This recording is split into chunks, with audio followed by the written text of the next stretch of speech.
Assalamualaikum warahmatullahi wabarakatuh.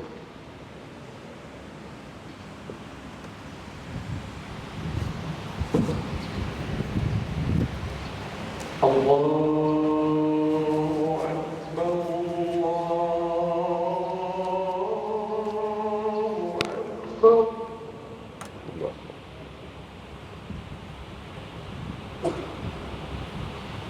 Allahu Akbar.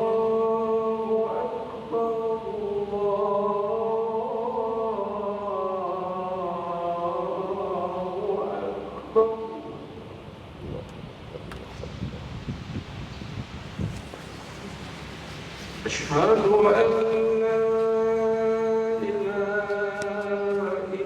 الله.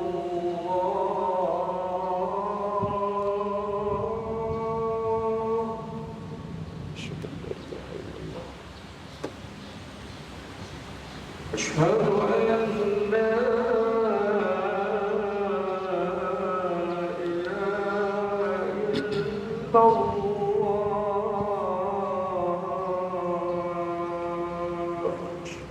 أن لا إله إلا الله. أشهد أن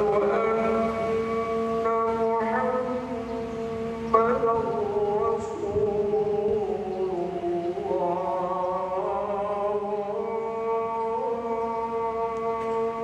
أشهد أن محمدًا رسول الله. أشهد أن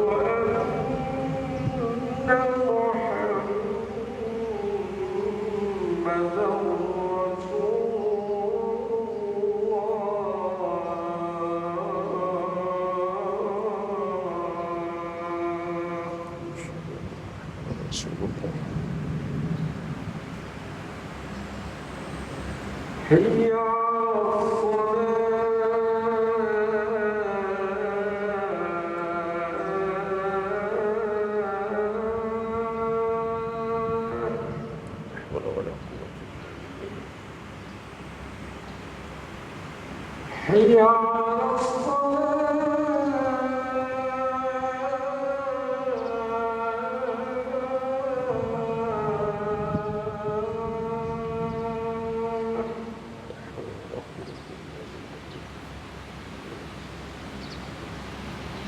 حي على الفلاح.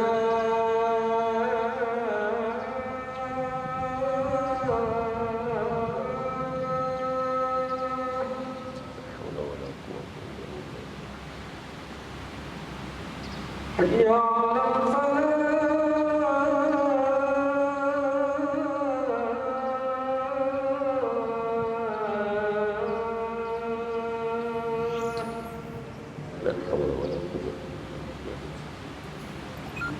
الله أكبر،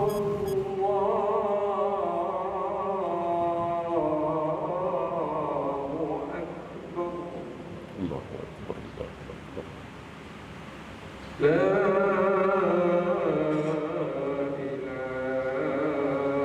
إلا الله.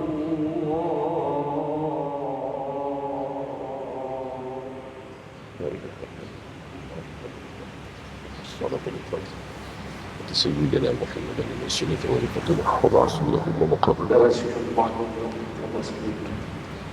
رسول الله صلى الله عليه وسلم. إذا كنت بصاحبك يوم الجمعة على المسجد والإمام قد يغلط وبلغ فلك المعدل أقصد siapa yang berkata-kata dan khatib menyampaikan khutbah, maka sesi akan pada Jumaatnya.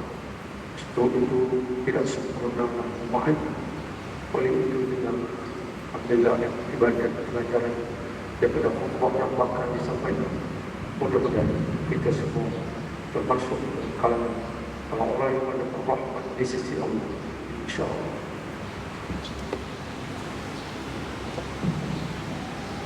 الحمد لله الذي أرسل رسوله بالهدى ودين الحق ليظهره على الدين كله ولو كره المشركون. أشهد أن لا إله إلا الله وحده لا شريك له وأشهد أن سيدنا محمدا عبده ورسوله. اللهم صل وسلم على سيدنا وحبيبنا محمد وعلى آله وأصحابه ومن تبعهم بإحسان إلى يوم الدين. أما بعد، فيا أيها المؤمنون، اتقوا الله أوصيكم ونفسي بتقوى الله، فقد فاز المتقون. قال الله تعالى: أعوذ بالله من الشيطان الرجيم. يا أيها الذين آمنوا اتقوا الله ولتنظر نفس ما قدمت لغد واتقوا الله إن الله خبير بما تعملون. Sadaqallahul azim. Yang bermaksud, wahai sekalian manusia yang beriman, bertakwalah kamu kepada Allah, dan hendaklah setiap daripada kamu melihat, yakni memikirkan apakah yang telah kamu sediakan daripada bekalan-bekalan amal kamu untuk menghadapi hari esok, yakni hari akhirat, dan bertakwalah kamu kepada Allah.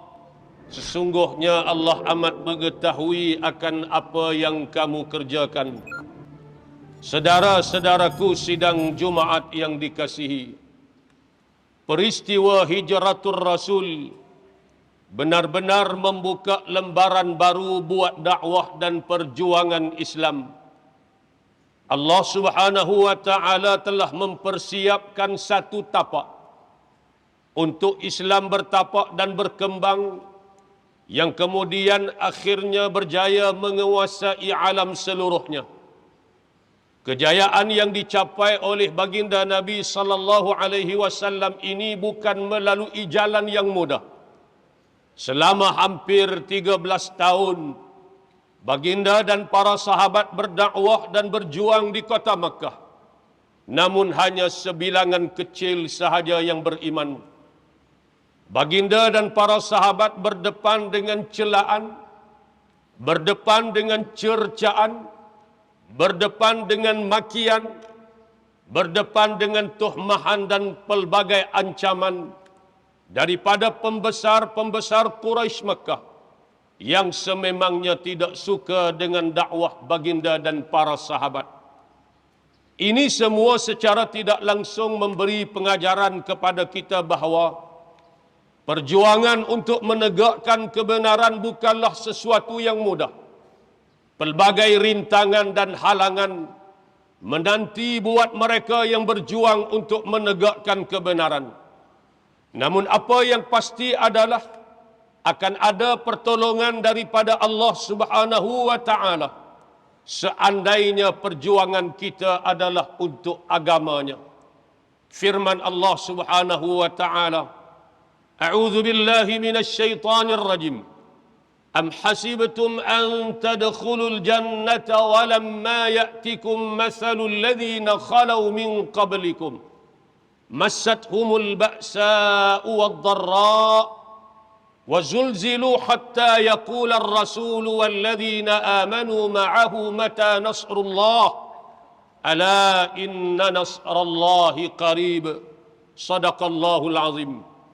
Yang bermaksud, adakah patut kamu menyangka bahawa kamu akan masuk ke dalam syurga padahal belum sampai kepada kamu ujian dan cobaan seperti mana yang telah berlaku kepada orang-orang yang terdahulu daripada kamu. Mereka telah ditimpa kepapaan, kemusnahan harta benda dan serangan penyakit, dan digoncangkan oleh ancaman bahaya musuh, sehingga berkatalah Rasul dan orang-orang yang beriman yang ada bersama-samanya, bilakah akan datangnya pertolongan Allah? Ketahuilah, sesungguhnya pertolongan Allah itu dekat, asalkan kamu bersabar dan berpegang teguh kepada agamanya. Al-Baqarah ayat 214.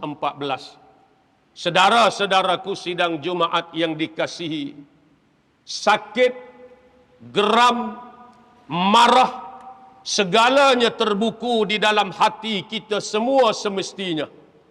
Melihat suasana yang berlaku akhir-akhir ini, apabila adanya golongan yang begitu biadab, golongan yang begitu kurang ajar terhadap baginda Nabi sallallahu alaihi wasallam dan agama Islam, lebih menyakitkan hati kita apabila semua ini melibatkan mereka yang mengaku beragama Islam, meninggikan suara melebihi suara Nabi pun ditegah oleh Allah, apatah lagi menghina, mencela, memaki hamun dan sebagainya. Allah Subhanahu wa taala memberi amaran yang keras kepada kita semua melalui firman-Nya. A'udzu billahi minasyaitonir rajim. Ya ayyuhalladzina amanu la tarfa'u aswatakum fawqa sautin nabiy wa la tajharu lahu bil qawli kajahri ba'dikum li ba'din an tahbata a'malukum wa antum la tash'urun. Suratul Hujurat ayat yang kedua. Yang bermaksud, wahai orang-orang yang beriman, janganlah kamu mengangkat suara kamu melebihi daripada suara Nabi, dan janganlah kamu menyaringkan suara kamu dengan lantang semasa kamu bercakap dengan Nabi, sebagaimana setengah kamu menyaringkan suaranya ketika bercakap sesama kamu.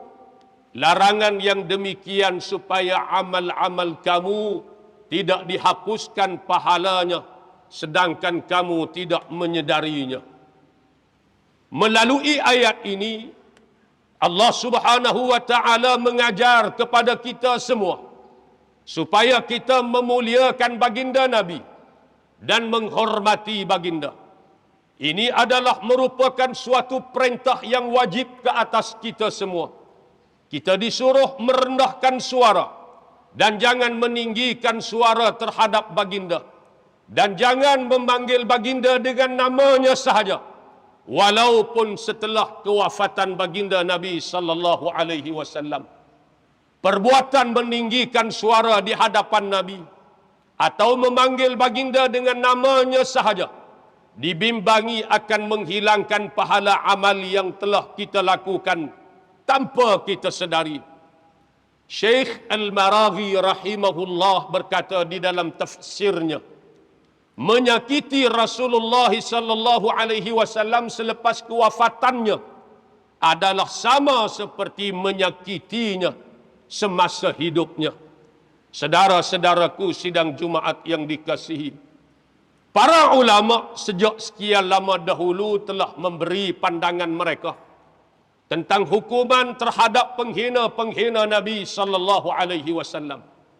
Antaranya yang pertama, Al-Auza'i dan Imam Malik rahimahumullah berpendapat bahawa pesalah itu dianggap murtad dan perlu diberikan peluang untuk bertaubat.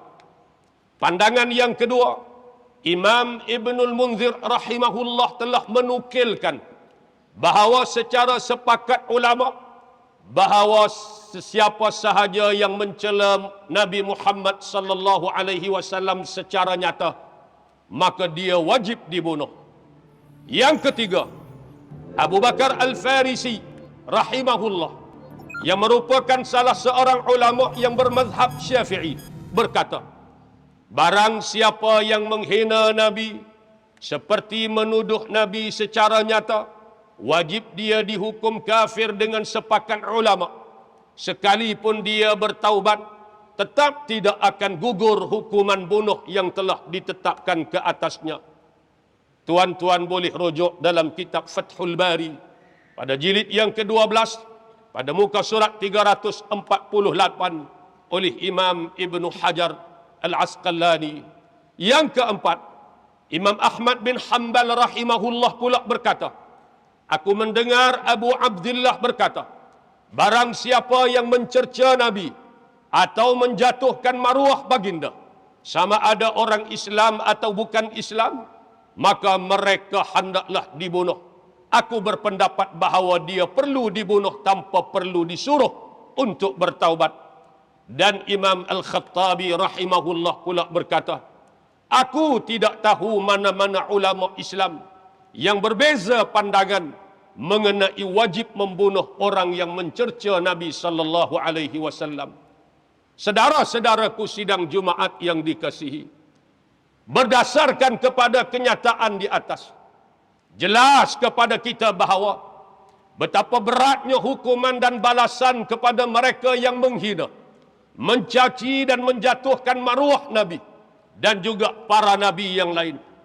Oleh itu amat perlu kita berhati-hati daripada mengeluarkan apa-apa kenyataan dan pandangan yang menghina batang tubuh baginda Nabi sallallahu alaihi wasallam yang mulia. Kerana perbuatan ini boleh membawa kepada kekufuran dan menempah kemurkaan Allah Subhanahu wa taala. Ikhwaniyal muslimin sidang Jumaat yang dikasihi, justru adalah wajib kita semua mempertahankan baginda Nabi, dan haram sama sekali kita menghinanya atau kita membiarkan baginda dihina. Amat berat dan buruk natijahnya buat penghina-penghina baginda, sebagaimana dapat kita lihat dalam sejarah terhadap penghina-penghina Nabi sebelum ini.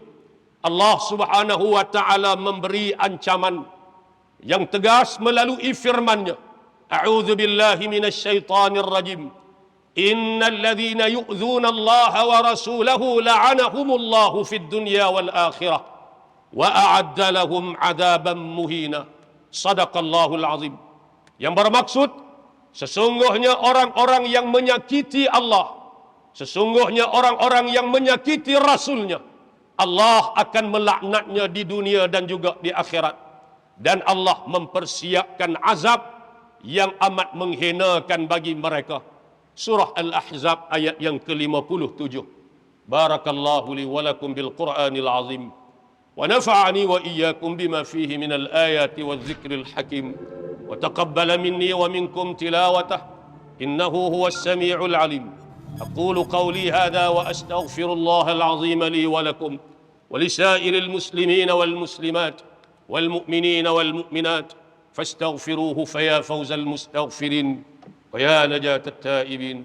اللهم صل وسلم وزد وانعم وتفضل وبارك بجلالك وكمالك على خير عبادك واشرف عبادك واسعد العرب والعجم وإمام الطيبة والحرم بالقاسم سيدنا ومولانا محمد وسلم ورضي الله تبارك وتعالى عن كل الصحابة رسول الله أجمعين. الحمد لله حمدا كثيرا كما أمر. أشهد أن لا إله إلا الله وحده لا شريك له، وأشهد أن سيدنا محمدا عبده ورسوله. اللهم صل وسلم على عبدك ورسولك محمد وعلى آله وصحبه ومن تبعهم بإحسان إلى يوم الدين. أما بعد، فيا عباد الله، اتقوا الله أوصيكم ونفسي بتقوى الله، فقد فاز المتقون. قال الله تعالى: أعوذ بالله من الشيطان الرجيم، يا أيها الذين آمنوا اتقوا الله ولتنظر نفس ما قدمت لغد واتقوا الله إن الله خبير بما تعملون. وقال تعالى: ولم يزل قائلا عليما وآمرا حكيما، إن الله وملائكته يصلون على النبي، يا أيها الذين آمنوا صلوا عليه وسلموا تسليما. اللهم صل على سيدنا محمد وعلى آل سيدنا محمد كما صليت على سيدنا إبراهيم وعلى آل سيدنا إبراهيم، وبارك على سيدنا محمد وعلى آل سيدنا محمد كما باركت على سيدنا إبراهيم وعلى آل سيدنا إبراهيم في العالمين إنك حميد مجيد. وارض اللهم عن الخلفاء الراشدين ساداتنا أبي بكر وعمر وعثمان وعلي، وعن بقية الصحابة والقرابة والتابعين ومن تبعهم بإحسان إلى يوم الدين.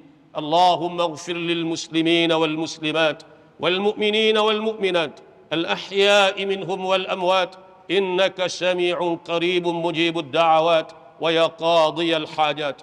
اللهم إنا نسألك أن تؤيد الإسلام والمسلمين، وأن تعلي بفضلك كلمة الحق والدين. اللهم اهدنا سبل السلام، وأخرجنا من الظلمات إلى النور، وجنبنا الفواحش ما ظهر منها وما بطن. اللهم اكشف عنا البلاء والوباء والغلاء والفحشاء ما لا يكشفه أحد غيرك. اللهم إنا نعوذ بك من البرص والجنون والجذم ومن سيء الأسقام. اللهم إنا نعوذ بك من جهد البلاء ودرك الشقاء وسوء القضاء وشماتة الأعداء. اللهم إليك نشكو وإياك نرجو أن تدفع عنا البلاء والوباء والفتن والمحن ما ظهر منها وما بطن. حسبنا الله ونعم الوكيل، ولا حول ولا قوة إلا بالله العلي العظيم.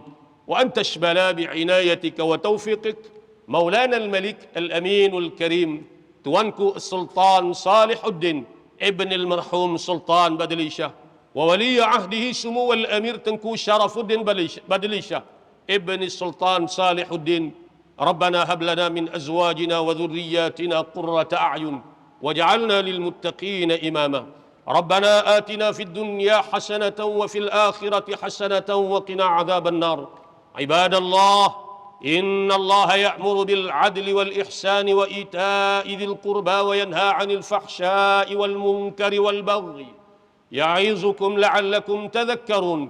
فاذكروا الله العظيم يذكركم، واشكروه على نعمه يزدكم، واسألوه من فضله يعطكم، ولذكر الله أكبر والله يعلم ما تصنعون. أقم الصلاة.